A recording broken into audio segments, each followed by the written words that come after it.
Hello guys, आज मैं आप लोग के लिए मैंगो स्क्वैश यानी मैंगो शरबत की रेसिपी लेकर के आया हूँ, जिसे बिना किसी केमिकल, बिना प्रिजर्वेटिव के आप एक बार बना करके 1.5 से 2 महीने आराम से फ्रीज में रख करके चला सकते हैं।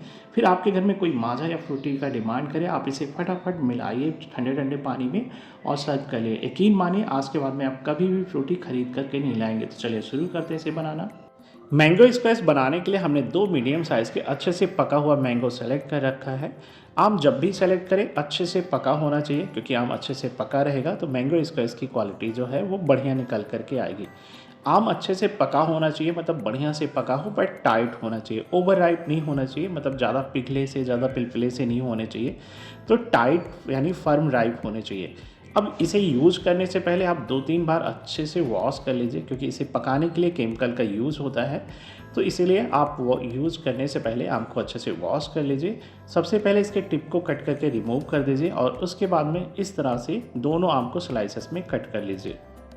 अब इसके बाद में कोई बर्तन या बॉल ले लीजिए और इसके बाद में एक एक स्लाइस उठाइए। स्लाइस में इस तरह से पल्प में चाकू से आप एक कट का निशान लगा दीजिए और इसके बाद में एक चम्मच की हेल्प से आप इस तरह से पल्प को स्क्रैप कर लीजिए। बहुत अच्छे से पल्प निकल जाता है, बहुत ही आसानी से। आप चाहो तो डायरेक्ट ही चम्मच से स्क्रैप करके निकाल सकते हैं बिना चाकू से कट लगाए, फिर भी ये बहुत अच्छे से निकल जाता है। तो पहले एक एक करके सारे स्लाइसेस से हम पल्प को निकाल करके बॉल में इकट्ठा कर लेंगे। और ये लीजिए, मैंने दोनों आम से पल्प को निकाल लिया है। अब एक ग्राइंडिंग जार लेंगे और इस पल्प को ग्राइंडिंग जार में ट्रांसफ़र करेंगे। बिना पानी डाले इसे पीस करके स्मूथ पेस्ट बना लेंगे। लीजिए, मैंने पल्प को पीस करके स्मूथ पेस्ट बना लिया है। अब इसे हमें मेजर करना ज़रूरी है, इसलिए कि हमारा पल्प कितना निकला है। तो मैंने एक बॉल लिया है। देखिए, एक छोटे से बॉल में ना पूरा भर करके एक बॉल निकला है हमारा पल्प, यानी 1 कप जितना साइज़ का है ये। तो 2 मीडियम साइज़ के मैंगो से 1 कप हमें पल्प मिला है। अब जितना हमें पल्प मिला है, इसके बराबर क्वांटिटी में हमें चीनी ऐड करना है। तो इसलिए आप पीसने के बाद में पल्प को ज़रूर मेज़र कर लीजिए। तो बराबर 1 कप यानी पल्प है, तो मैं 1 कप चीनी ले रहा हूँ यहाँ पे। अब चीनी को साइड में रख लीजिए और कोई भी एक बड़ा सा मिक्सिंग बॉल ले लीजिए और इसके ऊपर एक छन्नी रखिए। छन्नी के ऊपर आप पल्प को ऐड कर लीजिए। यहाँ पे हमें पल्प को छानना है। छानना इसलिए ज़रूरी है कि इन केस कभी आम के छिलके वगैरह कुछ भी ऐसे चीज़ आ गए हैं तो वो पल्प अच्छे से छन जाएंगे। तो आपका जो स्क्वैश हो गया ना, बिल्कुल एकदम स्मूथ बन करके तैयार हो गया। चलिए, मैंने इसे छान लिया ना। अब पल्प को हम साइड में रख लेते हैं। अब गैस को ऑन करके कोई कढ़ाई या पैन रखिए और जिस कप से आपने चीनी को मेजर किया है ना, उसका आधा क्वांटिटी आपको पानी डालना है। मैंने 1 कप चीनी लिया था, तो इसलिए मैंने सबसे पहले आधा कप पानी डाला है। उसके बाद में तुरंत ही हमने चीनी ऐड कर लिया है। चीनी ऐड करने के बाद में फ्लेम को आप लो टू मीडियम पे या फिर मीडियम पे सेट कर सकते हो और आपको इसे कंटिन्यू चलाते रहना है जब तक चीनी घुल नहीं जाती है। आपको इसलिए चलाते रहना है, नहीं तो चीनी नीचे बैठे बैठे हो सकता है कैरमलाइज हो जाए। तो इसलिए आपको इसे घुलने तक चलाते रहना है। चीनी अच्छे से घुल चुकी है और देखिए चाशनी बॉयल होना स्टार्ट हो गई है। तो हमें इसे क्या करना है, 2.5 से 3 मिनट के बीच में लो टू मीडियम फ्लेम पे इसे बॉयल करना है। 3 मिनट से बिल्कुल भी ज़्यादा नहीं बॉयल करेंगे। आपको कुछ भी मेजर करने की ज़रूरत नहीं है, 1 तार 2 तार आप घड़ी देख लीजिए। इसे लो टू मीडियम फ्लेम पे 2.5 से 3 मिनट के लिए बॉयल कर लीजिए। 2.5 से 3 मिनट बाद में जो शुगर सिरप है ना, वो थोड़ी सी स्टिकी सी हमें मिल जाएगी।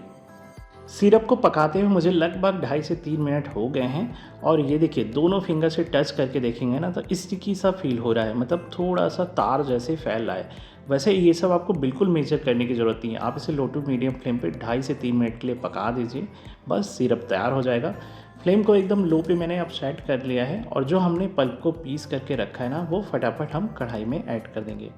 पल्प को ऐड करने के बाद में अभी भी हमने फ्लेम को लो पे ही रखा है और लो फ्लेम पे ही इसे कंटिन्यू चलाते हुए जल्दी से आपको इसे मिक्स करना है। मतलब अच्छे से शुगर सिरप और पल्प मिक्स होने चाहिए, अच्छे से होमोजेनाइज होने चाहिए, एक जैसे दिखने चाहिए। तो आसानी से मिक्स हो जाएंगे। चाहो तो आप लैडल की जगह पे विस्कर का यूज़ कर सकते हो, वैसे लैडल से भी बहुत अच्छे से मिक्स हो जाएगा। हमें यहाँ पे पल्प को पकाना नहीं है, बस जितनी देर हम मिक्स कर रहे हैं ना, मिक्स करते हुए ही हमें इसे पकाना है। तो देखिए, अच्छे से इसे मिक्स कर लिया हमने ना और बस जस्ट बॉयल होना स्टार्ट हुआ है। तो आपको ऐसे वेट नहीं करना पड़ेगा आपको। जब तक आप इसे अच्छे से मिक्स करोगे ना, आपका जो ये सिरप है, स्क्वैश है, वो बॉयल होने लग जाएगा। तो अभी बस तुरंत जैसे ही बॉयल होना स्टार्ट हुआ है ना, आप गैस को बंद कर दीजिए। गैस को हमने बंद कर दिया है। अब इसमें मैं 2 टेबल स्पून यानी 2 बड़े चम्मच नींबू का रस डाल रहा हूँ। एक मीडियम साइज़ के नींबू से लगभग 1 बड़े चम्मच रस निकल आते हैं, तो आपको 2 मीडियम साइज़ के नींबू का इसमें जूस ऐड करना है। जूस ऐड करने के बाद में अच्छे से इसे मिक्स करिए और गैस बंद करने के बाद में ही नींबू का रस आपको ऐड करना है। नींबू का जूस आपको क्यों डालना ज़रूरी है, एक तो ये क्योंकि हैवी शुगर सिरप है तो शुगर क्रिस्टलाइज ना हो, मतलब दानेदार ना बने, इसलिए भी डालना है। और प्लस फ्रूटी या स्क्वैश में एक खट्टा मीठा सा टेस्ट आता है ना, तो उसके लिए भी आपको नींबू का रस ऐड करना बहुत ज़रूरी है।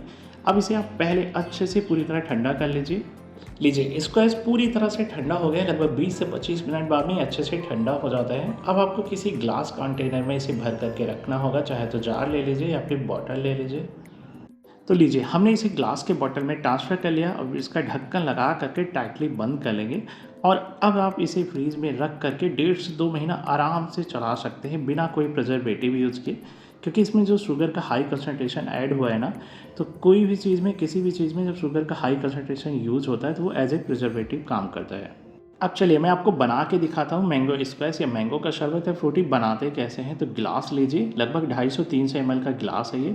मैं इसमें 2 से 3 बड़े चम्मच यानी 2 to 3 टेबल स्पून आपको मैंगो स्क्वैश को डालना है। इसके बाद में इसमें बिल्कुल एकदम चिल्ड पानी मिक्स करिए, क्योंकि ठंडा ठंडा रहेगा तभी पीने में मज़ा आएगा। पानी डालने के बाद में इसे आप अच्छे से सेक कर लीजिए, मतलब अच्छे से मिक्स कर लीजिए।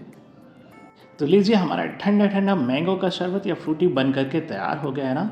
अगर आपके भी घर में बच्चे डिमांड करते हैं ना फ्रूटी के, तो आप बिल्कुल बाहर से मत लाइए, इसे बना करके स्टोर करिए। फिर जब भी वो डिमांड करे ना, या आप कहीं से भी बाहर से आ रहे हैं, बहुत गर्मी से आ रहे हैं ना, तो इसे ठंडा ठंडा बनाइए और लोगों को सर्व करिए, खुद भी पीजिए। बस एक छोटी सी रिक्वेस्ट है, रेसिपी पसंद आई हो तो प्लीज़ वीडियो को लाइक करिएगा। चैनल पर फर्स्ट टाइम है तो चैनल को सब्सक्राइब कर लीजिएगा। मिलते हैं एक नई वीडियो में एक नई रेसिपी के साथ में, तब तक के लिए बाय बाय।